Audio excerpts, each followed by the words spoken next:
So the first question is asking you what aspects of the family justice, youth justice and child welfare systems you think are obstacles to children achieving potentially the good outcomes that are possible. So what stops professionals who are working with them being able to do the very best for these young people? Well, I'm going to answer the question, Mary, in relation to the looked after system and child welfare rather than the justice system, as that's where most of my research has been about. And you might be surprised at my answer, actually, because I'm going to say that one of the obstacles to good outcomes is the failure to recognise the benefits of the care system. For too long, we've had an emphasis on let's reduce the numbers of children in care. Care is a bad thing, where a lot of my research and the work I've done with Core and Voice, listening to the voices of children, is that care can make a real difference. And I actually just picked out a couple of quotes from children who've responded to our surveys. So one of them said, "I now feel like I've got a proper family who care about me and value my opinions. They remember my birthday and things I like. I'm never fed things I don't like. And my foster mum goes out of her way to make my favourite dishes. I feel loved and cared for. I love them like my real parents and siblings." And another young person who said, "Being in care has massively improved my life. I was given a second chance and an opportunity to grab life and have a better life." And one of the things I think has happened is that the emphasis on the negative aspects of the care system, and there is much to be improved, means that children in care carry a stigma. And that's one of the obstacles to better outcomes, because there's a failure, as I said, to recognise the benefits. And once children, and we know from previous research as well that the longer a child is in care, the better their educational outcomes. So length of time in care does improve children's outcomes, but we squander those opportunities when children become care leavers. So we see a huge drop-off in children's well-being, in the way they feel, and increase in mental health problems from the ages of about 16 onwards. So I think there's much more that we can do for care leavers, and a shift into thinking more about how we can focus on what children say is important in the care system, and less emphasis on risk and more emphasis on relationships. Okay. Yeah. So in terms of the sort of bad press, if you like, of the care system, how do you think that may impact on, say, if we're thinking about late entrant adolescents who may be coming in because of non-familial issues around them? How do you think that sort of plays into that area? Well, I can answer that from what young people tell us. So they feel the stigma of care. They talk about wanting to do well in school sometimes, but being pulled out of class to attend professional meetings. So they miss important lessons because care reviews are happening during the school hours. They talk about social workers taking them out wearing lanyards, so it's absolutely obvious that they're in care. A lack of respect for their confidentiality, so conversations going on almost over their heads sometimes about why young people are in care. The other really important thing to say, I think, is that the care population is not an homogenous group. So there are different issues for unaccompanied asylum-seeking young people who enter care much later and who are coming with very different experiences of trauma, where they've got concerns about whether their parents are still alive, even. Very different concerns. There's a group of children in care who are disabled, who we have very little information on. But we know from our care leaver work that nearly a quarter of the care leavers who we have surveyed feel that they have a disability or lifelong health condition that affects their daily lives, yet they're not identified in the care system as needing additional help or support. So I think we need to look at children in care slightly differently. Sorry, Mary, I'm not sure if I answered your question. No, I'm thinking of, I think that's fine. I was thinking really whether you think that a kind of the stigma of care may mean that intervention doesn't happen possibly when it should, or how do you think? So if you could imagine a young person who is coming in later for example, concerns about involvement, criminal exploitation, for example, what do you think things could have happened? Do you think earlier intervention, or how do you think that might work?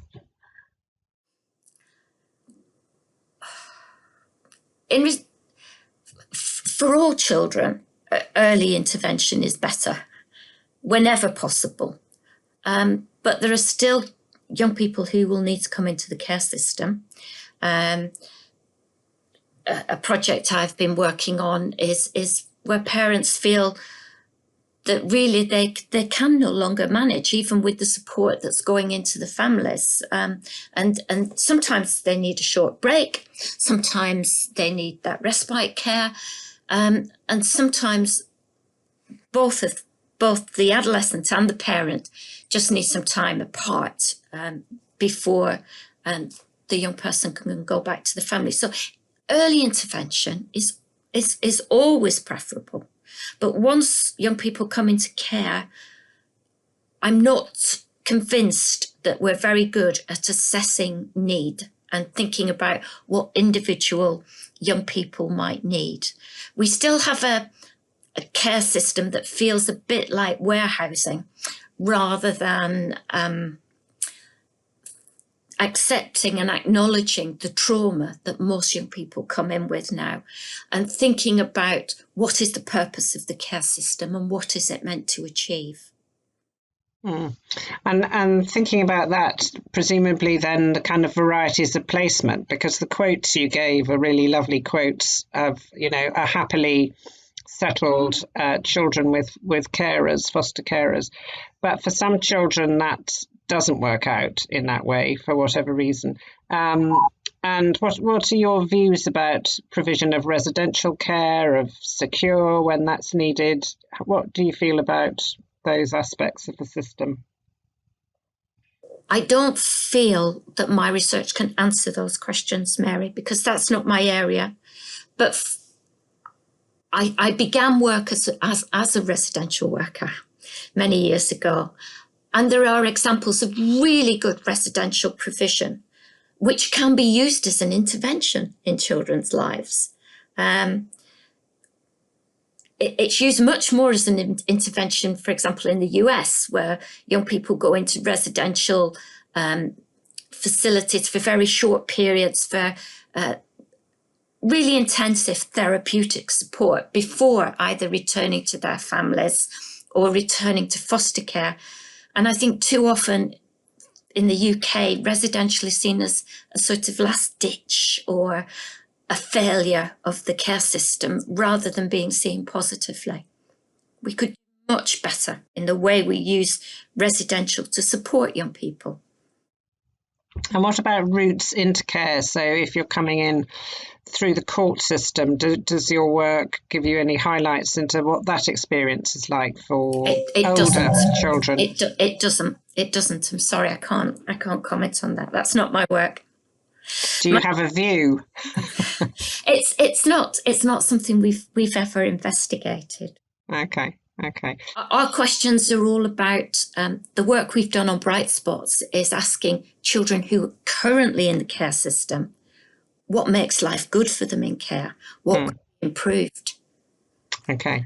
They don't answer about what led to it. Okay. So you've talked about your main obstacle. Then it seems is the sort of approach to the care system, where as a kind of stigma in itself. Is there any other obstacle that you see in the way of children achieving good outcomes? It's not just stigma. It's the emphasis on risk rather than relationships. So we have children who've got multiple social workers. Just in a year, sorry, I'm just going to time. Yeah. So from our surveys, 31% of children who were being looked after had 3 or more social workers just in 1 year. And we know from all the research that having a trusted adult in your life is really key to recovery from abuse, neglect, trauma. And yet we're moving children around the system. It's this kind of warehousing for a group of children where the placements don't stick and where we don't identify the need and we don't really work to understand what we can do to help children find a stable placement. You know, many children are in stable placements, but there is a group who are moving and who have some of the worst outcomes. You know, so again, a quote from one of our young people was, "No one sticks around, no one listens." And then these young people become care leavers who feel they've got no one to rely on and there's no one in their life. And we have care leavers, you know, sort of 1 in 5 are saying they feel lonely all the time, you know, with some very, very sad comments on the surveys that they respond to. And Mike, is there anything you want to come in on that area? I absolutely love your angle. I've been a young person that actually took part in a Bright Spot survey when I was still under my local authorities. Is the sound good, by the way? Yeah, it sounds good to me. Yeah, wicked. All right, yeah. So I'm one of those young people that actually put I'm lonely all the time, regardless of the amount of people around us. And I really feel like the angle you're coming from is it's basically they cast a fishing net, and whoever gets caught, and whoever gets left behind, gets left behind. And that's how it really is for care leavers, and that's how we really do feel. So I really feel like the approach that should be put towards care leavers is what you're saying. It should be a child-focused approach. It should be the individual-focused approach instead of it being, this person is a care leaver, here's what they need. It should be, okay, this is a person who is vulnerable. How do we support them? What do they need? Instead of it being here's the standard obligatory rights that you would be given, instead of it being tailored to the family, the people, and their future itself. So I really do love the angle you're coming from. I'm not sure what I could add on to it or ask. No, I agree, Mike. And you know, just in terms of thinking what could be improved, you know, I'd make some key suggestions in terms of, you know, one of the things the government could do quite easily is extend the pupil premium plus beyond 16. I think having that pupil premium plus in schools and the role of virtual school heads, ending pupil premium at 16 is absolutely crazy. That's just as young people are going into A levels or MVQs, thinking about whether they should be going into university. So ending it at 16, again, is just wasting all the good work that's gone on before. One of my colleagues at the Reece Centre, Neil Harrison, has been doing work around care leavers' access to higher education. And one of the things he's found is that care leavers often enter university later than the general population. So they get there, but just a bit later than everybody else. So ending pupil premium at 16 seems to me something that could really benefit from being changed. I'd also really like the government to do much more about very simple things like still police checking children's friends when they ask to have a sleepover. In spite of all the guidance that's gone out from central government telling local authorities that they shouldn't be doing it, they still do it. And I think it's something Ofsted should be checking on. It should be something that is just completely frowned upon. This idea that to have a sleepover involves that much risk. Yeah, do you know what? I think another one of the things that you said that touches a lot is the trauma as well. Because I've done a lot of trauma training, and I'd done trauma training as a volunteer at the Youth Offending Service, and the amount of trauma training that I received as a volunteer was like 3 times more intense than what I'd heard social workers and personal advisors had received. And when I'd had conversations with them about what I had learned, and simultaneously I was teaching the professionals who were meant to have supported me, and I was teaching them about trauma and teaching them about how I was affected by the trauma. And it was like I was the professional in this situation. Instead of it being, I'm a care leaver, I'm expressing to you how I feel, and I'm trying to teach you about what this does to a human being at the same time. Yeah. And it's like, but I'm still a care leaver, which means it's overlooked. And I think I've quoted this a few times. I got told to change the way I was affected by my mental health by a personal advisor. And from a young person's perspective who has been traumatized, and if I was not emotionally capable of that time to respond unemotionally, I would have had emotional breakdown. Because to tell someone to change the way they're affected by a disability, that it just shows the lack in understanding of how people are affected. So the approach, there's so much, you've touched on 1,000,001 different things that are just amazing. I think there is still a real lack of understanding about the impact of trauma, not only in social work, but in schools as well. I think schools are beginning to get better because more are having trauma awareness training, but it's whether they put it into practice, and it's whether they recognise the impact of trauma or just call it bad behaviour sometimes. Do you know what? I'd say schools are a lot more in tune with the students. So whereas you would compare a social worker's relationship with the young person, and then you compare a teacher with a student, even though the student might not like the lesson, the student's there every day. The teacher knows what makes this young person tick because they see the way they respond emotionally and intellectually. They can see it in the young person. Social workers don't spend enough time learning about these young people, learning about their characteristics and their traits and their weaknesses and their strengths. Instead, it is tell me who you are. Or you meet up with a social worker and they've got a generic who am I plan. Well, I don't know who I am yet. I'm 11 years old. So where's my family? You know, like, and they don't focus on the key things that this young person is thinking about in that moment of time. Because this young person might just want to sit in a park, and the conversations you can have in that park will create more space for opportunities than putting a young person who is already traumatized behind a desk and having 3 people at them. And absolutely. But one of the problems is there's so many changes as social worker for young people. You can't develop a trusting relationship with a social worker if you know you're going to have another one in a few months' time. You know, and young people have said to us, you get fed up of telling your life story again and again, you know, to different social workers. And which is all, I mean, we're talking a bit now about what things could be in the future. We've talked about some of the issues.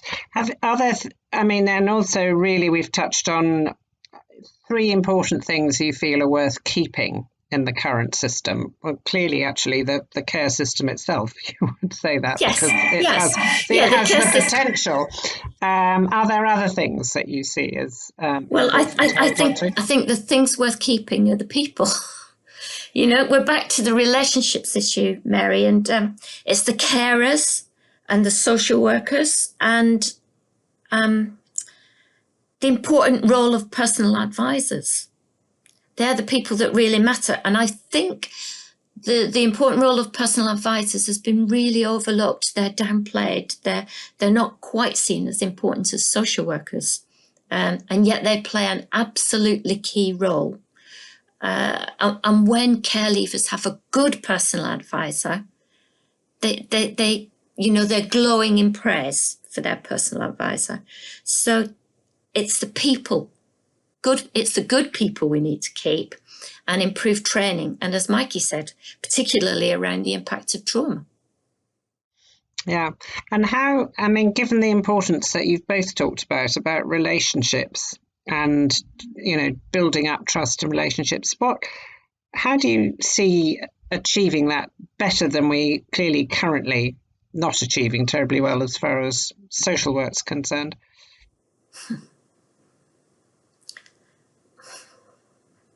That is such a difficult question, Mary, because I don't think we know enough about the movements of social workers, why there is such a rapid turnover of social workers. We think it might be to do with workloads, lack of good supervision sometimes. But why is it in today's world the turnover is so high? I don't fully know the reasons, and I think we need to unpick that a bit more and understand it. As you know, I came from a generation where social workers stayed in post mainly and didn't change as often, and some people saw children through from entry to care to leaving care. It's the same social worker, whereas now that is so rare to have the same social worker. So I think we need to understand what's going on in the system a bit better. Just remind me again what your question was to begin with. I was just wondering about how, given the importance of relationships and the challenges we have in making sure that they're there for children and young people in care. I think we need to. Yeah, the other thing I wanted to say about it was back to understanding trauma, because I think without an understanding of trauma, the young people Mikey were talking about can easily slip outside the net because they're not able sometimes to make use of the relationships that are available, that are there. The young people have adapted to some of their early experiences by feeling that they're very much on their own, that there isn't anybody who can help them. And part of the early work that needs to go on with some of the very traumatized young people is to help them understand the impact of those early experiences on the way they see the world and to change some of their patterns of thinking. So it's a two-pronged approach, is to provide more stability of relationships within the care system, maybe to make better use again of independent visitors. We don't seem to use those as much as we used to. And at the same time, working with some of the difficulties that young people bring in the way that they make great relationships. And what about, do you see the use of working with other people, young children and young people have connections with? So Mikey was talking about teachers and the relationships they can have with young people. It's possible, could be youth workers, could even be extended family members, even though the child's not living within the family. What do you think about that? All those people are important, as are the parents. And those relationships still need to be built. The work needs to happen around reunification and thinking about how that might be possible throughout a child's period in the care system. Families change constantly.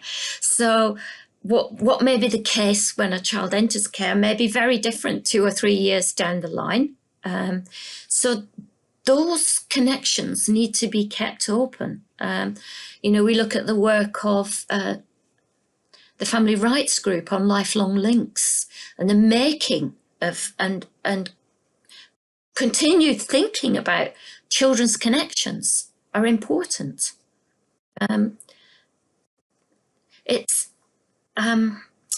It's continuing focusing on building those relationships and looking at the barriers to why those relationships are not secure and consistent. And it's looking at it from both sides, from what the young person's bringing and what the adults are bringing. Mm-hmm. That's helpful, thank you. Mike, you might want to comment on that, but then you certainly move on to your next question, because I think we're kind of heading that way. Yeah, do you know what? I was literally I'm so sorry, I haven't even been paying attention, Julie. You mentioned family rights group, and I literally lifelong links, that was in my head. I was thinking of family group conferencing, and I was just thinking of how every single person that is involved in a child's life should at least have a say, or the child should at least have a say whether this person is in their life or not.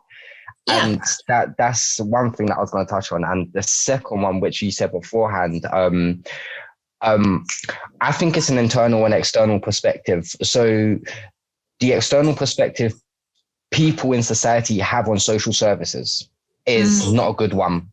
I think there's a lot we can do to promote the right and the good stuff and the light within social services. Yeah. And at the same time, when it comes to the barrier building a relationship with the young people on the professional side, it's down to the training and the supervision. Because with more training embedded, and that's starting from, I'm on about university. Yeah, I'm on about from your learning about social work, and from time you're starting to get into that field, I really do feel like trauma or some form of mental health qualification higher than what it already is has to be obtained alongside the social work degree for them to be able to become social workers. That's just my perspective on that. But that leads us into obviously the next question for you. How do you see the future? What is your vision for the future? Where's your hope? I think my vision is that we enable more children to either remain with their birth families or extended family members, so that we support kinship care much more than we currently do. And we use special guardians more than we currently do, so that the system supports that and supports those families, both financially and through emotional support and through understanding about trauma and all the things we've been talking about, but we focus on that end as well. And then for children who come into the care system, that we change our frame of thinking. This is the children coming in need support and help. They need recovery. We need to keep them safe. So we need to try and ensure that there are no further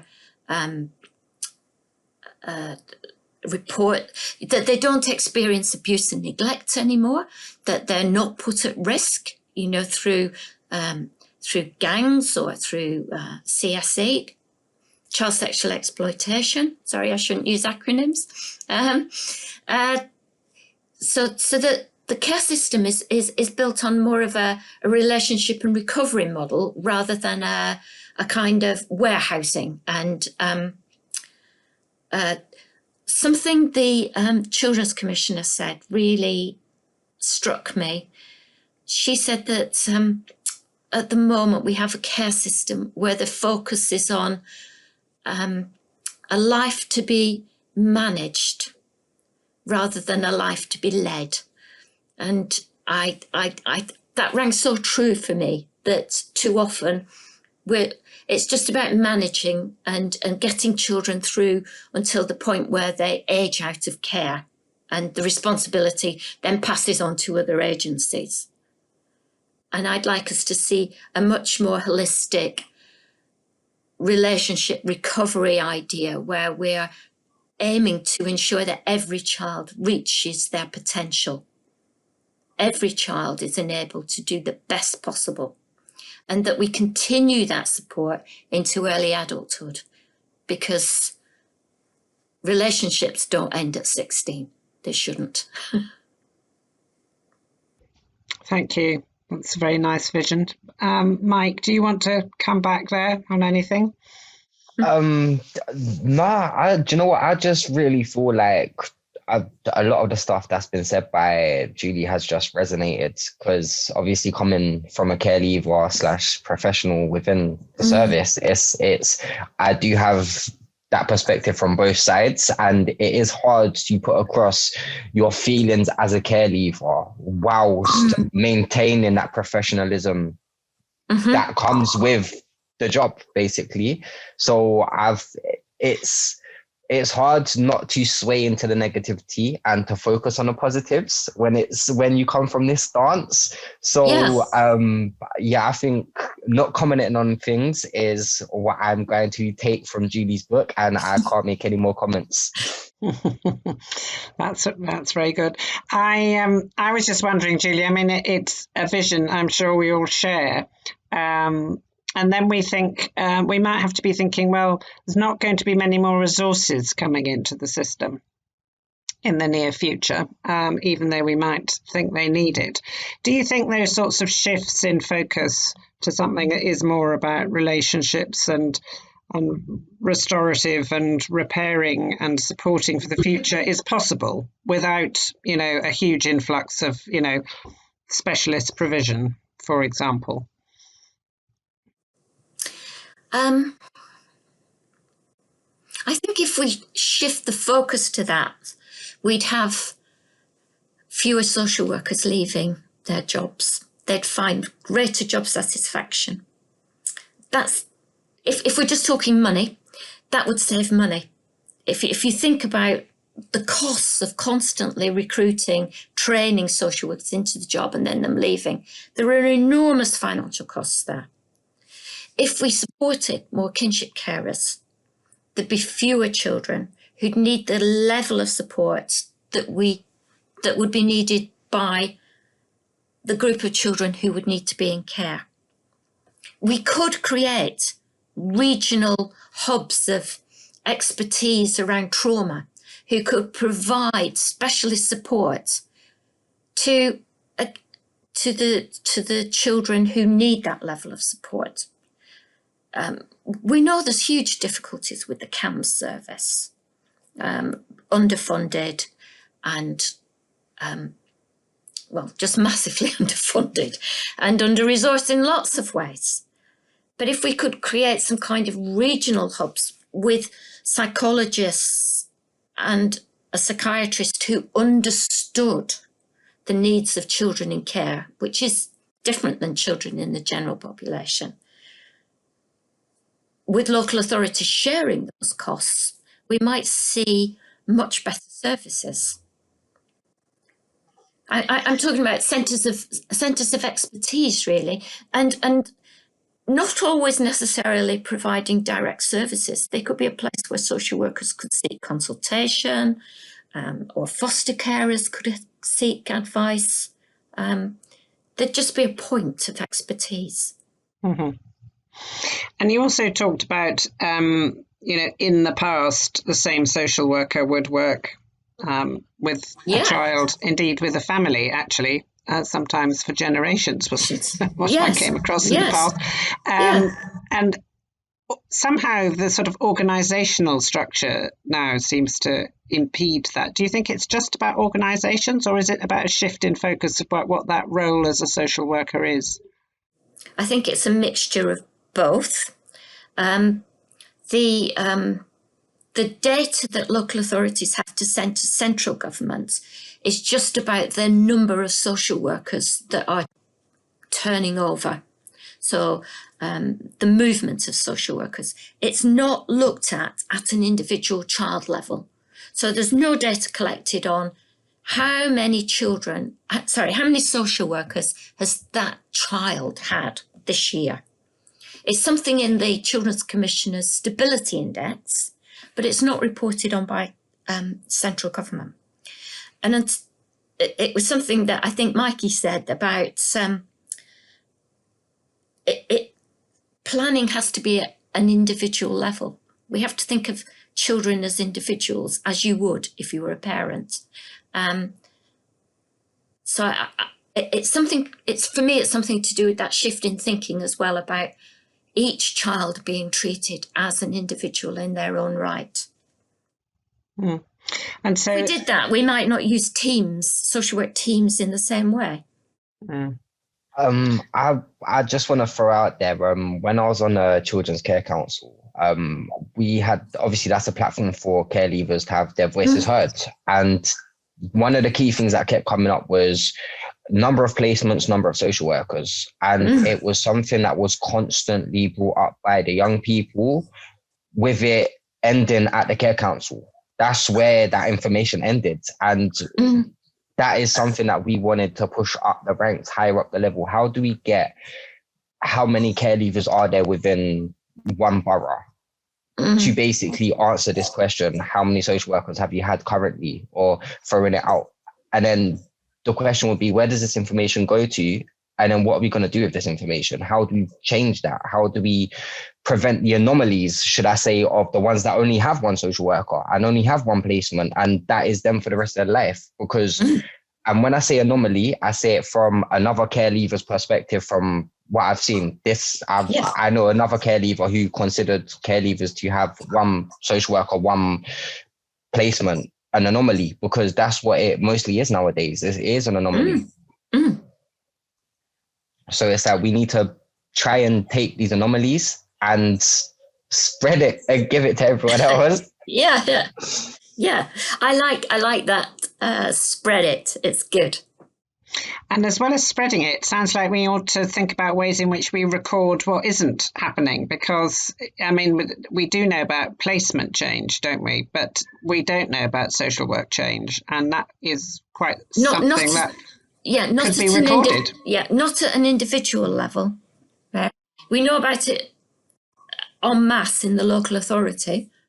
I'd say, coming from my experience, most of my changes have been because I've made a complaint and I've entered a complaint process. And then I've been put in a change of social work procedure. Obviously, there's a procedural change in social worker. And every time I've been put through that change, it's been because I'm making a complaint against my social worker, and it always prolonged the complaint procedure, and it always left me confused whenever I got the new social worker, because now I'm trying to focus on a complaint procedure against my last social worker with my new social worker, who now needs to know my whole new life and has to support me with making a complaint against the last. And then by the time I'm focused with my priorities, I've forgotten about this last social worker, because they've disappeared. They've gone on to a new role. They're in a new organization. They've taken a new position.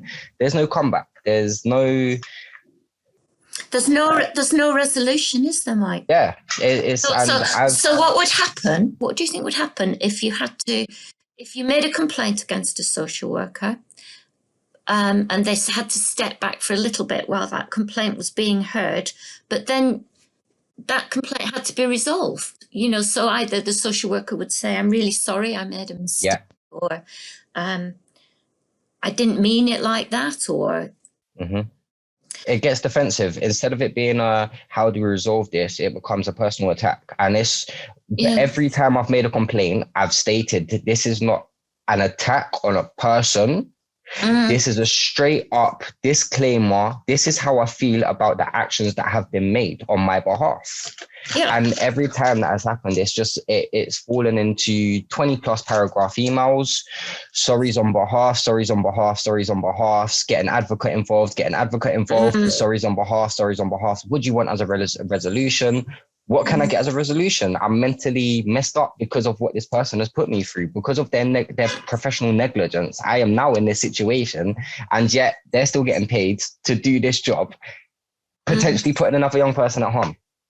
And that it's hard to be positive. Like I said, I'm trying to focus on the positives. I'm trying to see how we can.